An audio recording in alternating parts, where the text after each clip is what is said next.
Now the claim is, it says here, while performance to GPT 5.5 while being 2x cheaper. So this is the real concern right now. It's like these things are, yeah, they might be cheaper per token, but they're taking twice as much, 4 times as much, sometimes 10 times as much running in the background. And you're like, you're just consuming tokens, right? And then God forbid, if you have to steer it back and forth, back and forth, back and forth, eventually it's just like you give up and you start a new session. Guess what? All that wasted tokens. I mean, I used it the morning it came out. Okay. I used 5.6 Sol Ultra. Okay. It burnt the 5-hour token window. Like it burned all the tokens within 15 minutes in the 5-hour window in 15 minutes. And this is on a max plan. Yeah. Okay. I want to read the safety section because I ran into a safety issue where I was just asking it to review the code base, the API. Okay.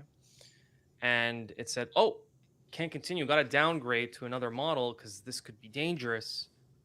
Do you want to wait or switch to a lower model? I'm like, I'll wait. And then a little warning said we're reviewing it. So it says our approach adds a reasoning monitor that reviews the conversations to determine if there is a potential for harm.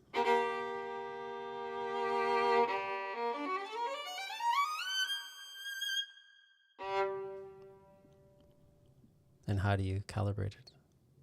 So this is a huge, like, I know. like a, you know, it's like you're saying that we're not using your data for training purposes, but then at the same time you're saying we're monitoring it to make sure you're not, you're potentially not causing harm.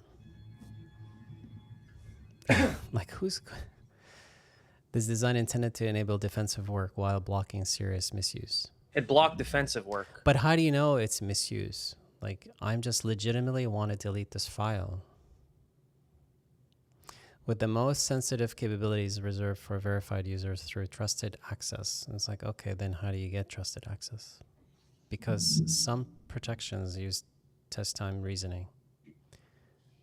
Okay, so which means you had to, did you write all these conditions or did you actually have to train it? You had to tell it what is malicious. But then it's like, that gives you a false sense of security. Well, there's always going to be people who are going to try to. You're gonna like, yeah, like if you've been trained on like, well, this is what's serious harm. What about new harms? Are you saying that can never happen? No, it's like someone could actually design and engineer some malicious code, and their models won't be able to detect it. Because some protection use test time reasoning, we can repeatedly update them. See, how do you can rapidly update them. Okay, so how do you update? You have to learn. So you look and you inspect. All of a sudden, it's like, wait a minute.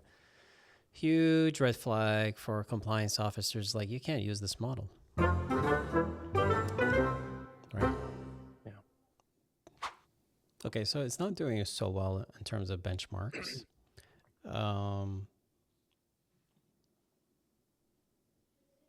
From a governor's perspective, it's a huge red flag. Like, you have legitimate, law-abiding organizations. They're not going to use these tools for malicious purposes. But then you're sitting there monitoring, and you're like, no, I'm not going to let you do this. It's like, why? It's like, well, because this could potentially be misused. It's like, but it's not. It's like, okay, well, then you need to be on that trusted authority list. So then you're like, but then somebody on the trusted authority could misuse, and then you could have blind trust.